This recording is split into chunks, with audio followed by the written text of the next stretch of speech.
Merci Madame la Présidente, Monsieur le Président. Alors l'objet de ma question peut se résumer à comment trouver les voies et moyens pour sauver la brebis corse qui a été et qui doit redevenir le pilier de l'économie agro-pastorale de l'île.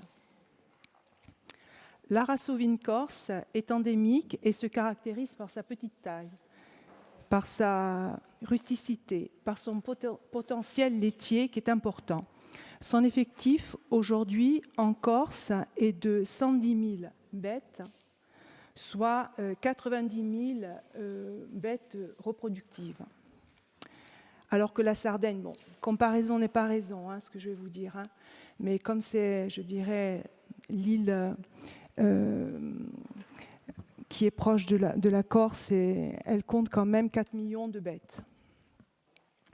La brebis corse a longtemps été la clé de voûte de l'élevage de montagne, grâce à ses atouts conjugués de l'exploitation de la laine, du lait et de la viande. Mais c'est vrai que c'est le lait qui est la principale source d'activité. Territorialement, en Corse du Sud et en Haute-Corse, les troupeaux ne se quantifient pas de la même façon. Il y a une différenciation. En Corse du Sud, on retrouve plutôt un élevage fermier avec 100 à 150 bêtes par troupeau et qui transforme et qui commercialise la totalité de la production. Alors qu'en Haute-Corse, on a des troupeaux beaucoup plus importants, de 200 à 300 bêtes, et c'est principalement la source d'activité, c'est le lait. La production de lait et la livraison de lait, pardon. Alors, le secteur est économiquement fragilisé avec un cheptel en repli, des structures qui ne sont plus adaptées, une rentabilité qui est moindre. Le coût du foncier est probablement un des facteurs et surtout le désordre foncier. Mais c'est également l'épidémie que nous connaissons, notamment la fièvre catarrhale. Les atouts de la filière ovine sont pourtant très très importants et sont indéniables du point de vue économique. Mais également, je pense, pour l'entretien des terres de l'intérieur, des terres de montagne. À une certaine époque, la filière ovine, mais également la filière caprine, c'était ce qui façonnait nos montagnes. Récemment, on a eu, dans le cadre de la commission de développement, un thème sur justement la préservation de nos montagnes pour lutter contre l'incendie. À l'époque où la filière ovine et caprine était à l'apogée, je dirais, ce problème-là ne se posait pas, ou du moins pas de façon aussi importante.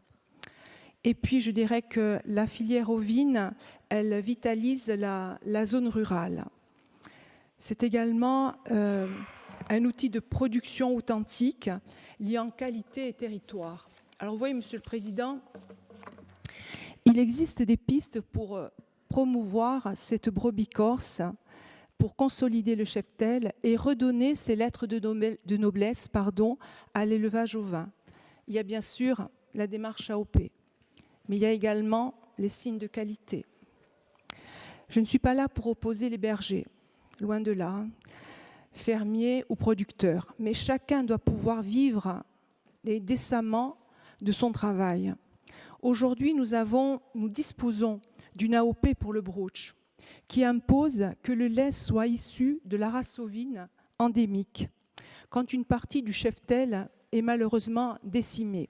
Il ne s'agit pas de renouveler ce cheptel en le remplaçant, mais il faut impérativement, pour maintenir cette démarche AOP, miser sur une reproduction. Je sais que ce n'est pas simple, mais il faudra arriver à trouver des solutions pour qu'il y ait plutôt une démarche de reproduction.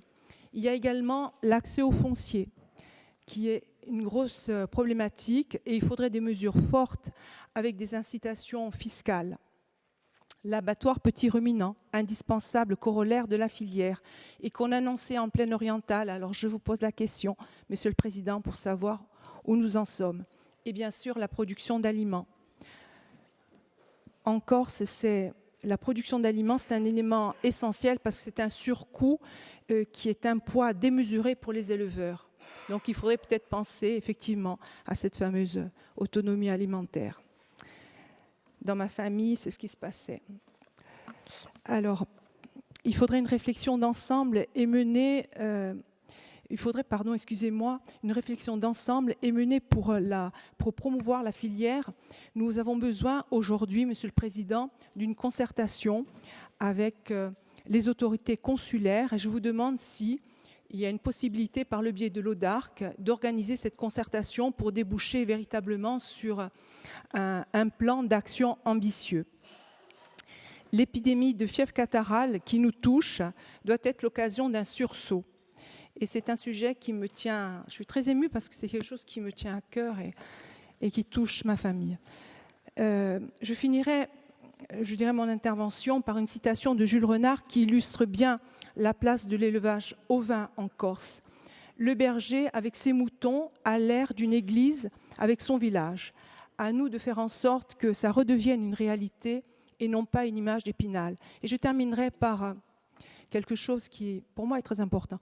La filière ovine, c'est pour moi un peu, si vous voulez, chaque matin, Monsieur le Président, ma Madeleine de Proust. Quand j'arrive à l'étude, chez moi, j'ai 2 photographies.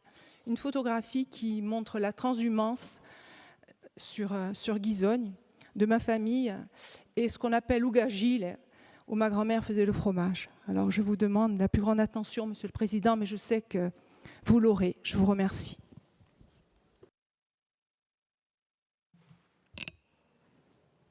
A ringraziabile o Presidente di l'ODARC qui va da rispondere.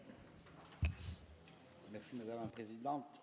Merci Madame la Conseillère pour cette question.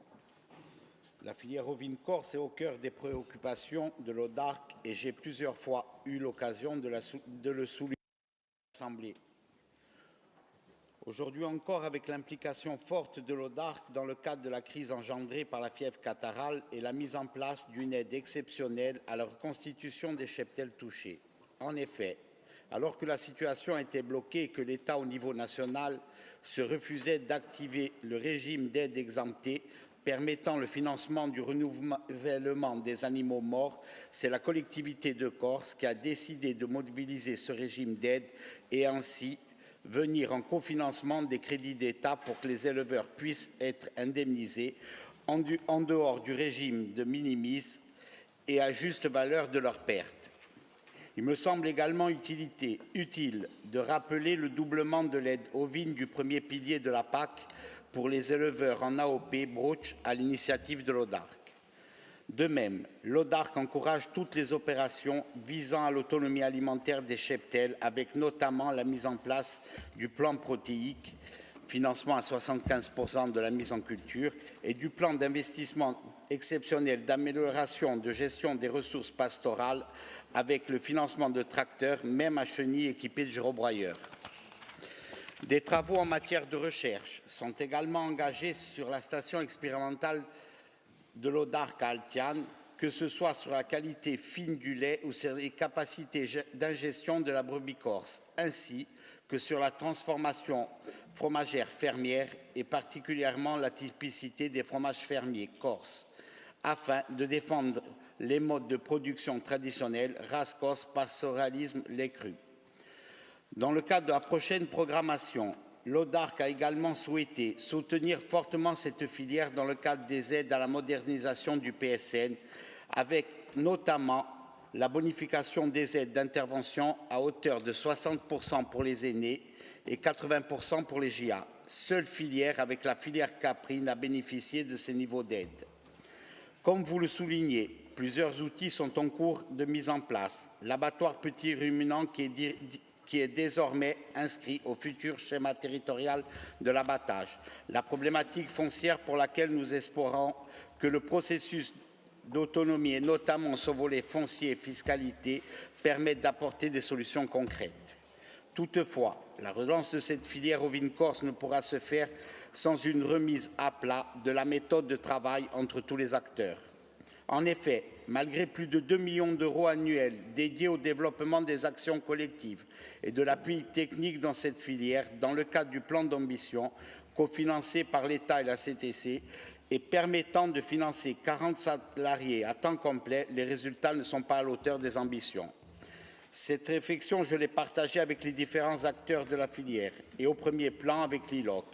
Il est indispensable d'engager un travail de fond et de forme sur l'accompagnement technique et sanitaire des éleveurs, sur l'autonomie alimentaire des exploitations, sur la professionnalisation des exploitants et sur la commercialisation des produits.